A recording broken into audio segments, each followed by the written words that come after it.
Just see these visuals first.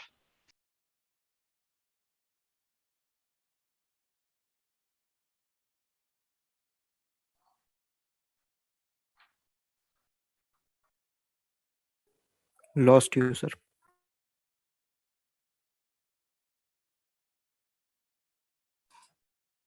Arvind, the screen has gone. You have to. Arvind, can you hear me? Arvind has also logged out.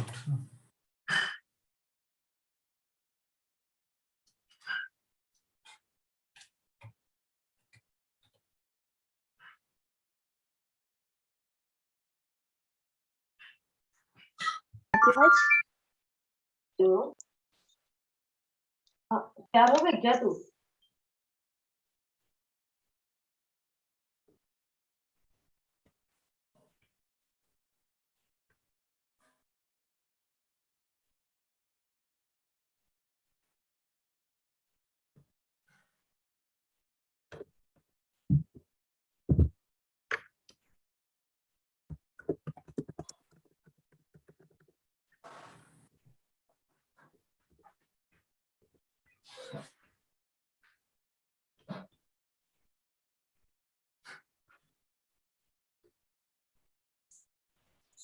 Sorry, I think I was out of meeting for a while.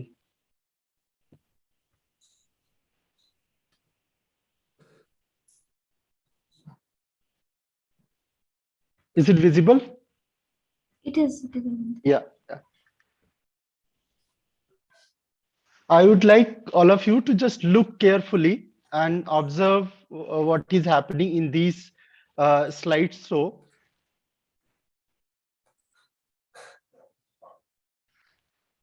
these are some of the metropolitan cities we have.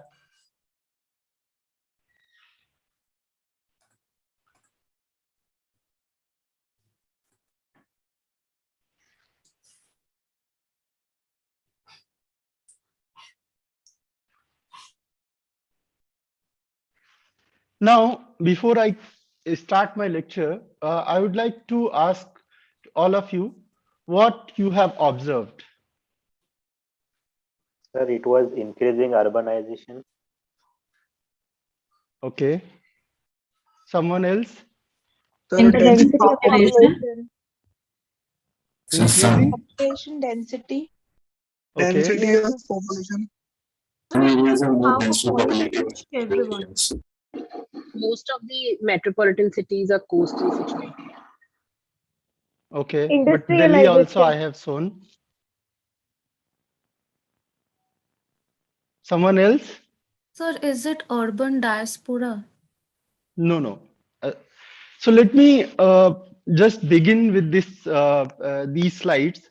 See, you have seen that the expansion in most of the metro cities is happening outwards. Okay.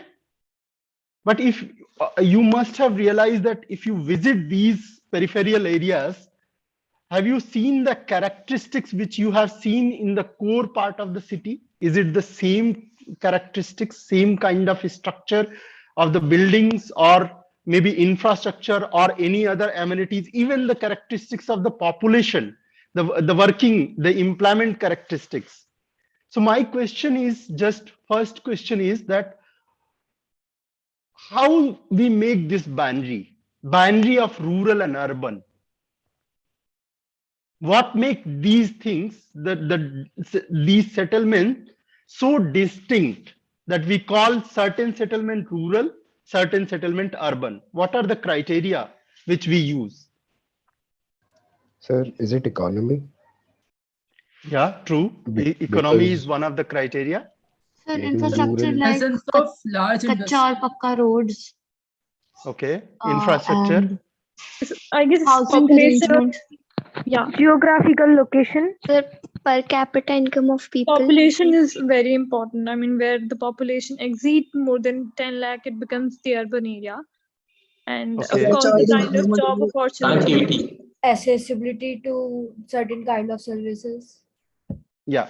So basically, as you can see that all of you, many of you, the first slide which you are going through, several of you see city as physical entity based on their infrastructure characteristics, their housing characteristics.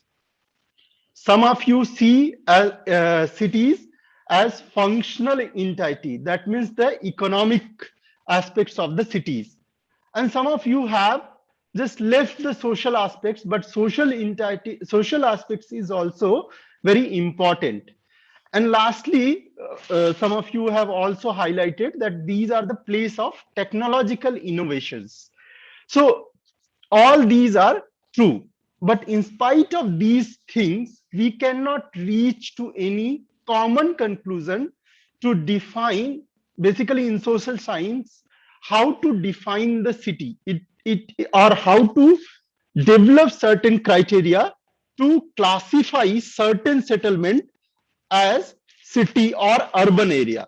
So now if you just go through one of the report, which is very popular also and very important to understand the dynamics of urbanization across globe, across country, which is World Urbanization Prospects published by UN, you may realize here that this is the record of 233 countries, and you can see here the number and type of criteria which is used by different countries to basically identify any particular type of settlement as an urban settlements. So you can see here that there is no uniformity across globe when it comes to identify certain settlement as an urban settlements. And and that's why when we compare the level of urbanization across globe, and you pick up certain criteria, simply if you pick up the urbanization level, the comparison is not properly done if you do not understand that what are the criteria taken by the certain country to identify their settlement as an urban settlement. And that's why it becomes very essential that you should know that what are the criteria which are used by particular country to identify certain settlement as an urban settlement, and then you compare. If both countries have the same criteria, then it becomes comparable. Otherwise, comparing simply taking into the one indicator, that is level of urbanization, would not make you or you cannot come to certain conclusion if you are using just that particular indicator without understanding that how that country define urban. And that's why precisely when we say that India is urbanizing rapidly urbanizing rapidly enough, or is urbanizing very fast, we should understand that what are the criteria which we have adopted to identify any particular settlement as an urban settlement. And then only we can compare our urbanization with other urbanization, and we can say that whether our definition which we have adopted to identify or classify any particular settlement as an urban settlement, those criteria are very rigid or we are very flexible. So here you can see that 59 countries, almost 25% countries adopt only one criteria, that is administrative. That means by any regulation, they define any particular, or they classify any particular settlement as an urban settlement. While economic is not the sole criteria adopted by any country across globe for identifying or classifying urban settlement. This may amaze you that economic, although we always say that economic characteristics make the distinction between rural and urban area, but economic criteria is not the sole criteria. We always use, or the countries always use, some additional criteria along with economic criteria. And here when you see the two criteria adopted by countries, there you can see that along with the economy, countries use administrative criteria, and then other combination of criteria are also used. So economic and urban characteristics, economic and population density. So here you can see that largely population size and administrative. These are two criteria along with economic criteria used by countries across globe to classify urban area. Now, if we see that that different combination used by different countries, so you can see that majority of we can't say that there is a uniformity across globe. So here you can see that developed countries like UK, Denmark, and Netherlands, they use population as a sole criteria to identify urban, while Mali, as an underdeveloped country, they also use population as a sole criteria. Likewise, if you see the combination population and density, so USA, Germany, Canada, all these countries use this particular combination. And when it comes to the population and economic criteria, so Japan, Malaysia, Zimbabwe, and Botswana, these are very few countries who basically use this kind of combination. And when it comes to the population, even in the population also there is no uniformity. You can see that it range from 200 people in Denmark, Iceland, and Greenland, which you can you will be amazed that even in our ward, none of the ward which are there in our cities have this much population. They are much more populous than the criteria adopted by these Scandinavian countries. And likewise, if you see that it ranges from 200 people, more than 200 people, to 30,000 people, which is in Mali. So you can see that the threshold population, what could be the optimum threshold to define a settlement as an urban settlement, is also not uniform across country. Country adopt these criteria according to their own situation. Now, criteria with the economy, which I have already informed you. So what is the threshold of economy? Largely, you will see that 60% or more than 60% is somehow, you can see that most of the country adopt that if the more than 60% population engaged in non-agricultural activities, which are basically secondary or tertiary activity. That means either in manufacturing sector or in service sector. If they are involved, that means along with this particular economic criteria, other criteria such as population is also used to define any particular settlement as an urban settlement. Now see about your neighbor. And in our neighborhood, if you see, Bhutan comes somehow, the criteria which we use, multiple criteria, but in other, like Nepal, there is no well-defined criteria. Pakistan and Sri Lanka, only one criteria, that is that through any legislation. And in Afghanistan also, there is no fixed criteria. Now, if we see our trajectory, and it starts from the colonial period, because there, the modern cities, which we call, start from the establishment of the or enactment of the Town Improvement Act in 1865. And there, that time, Britishers have recognized those settlements where any particular municipalities was established by them through this particular Improvement Act.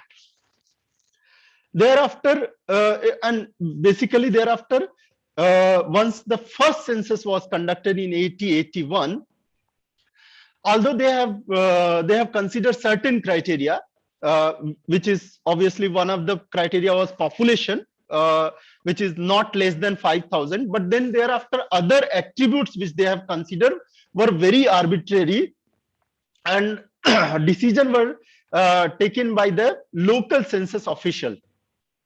And during British period, population size, density, economic activity, government notification, all these were the criteria used by different provinces. But there was no uniformity.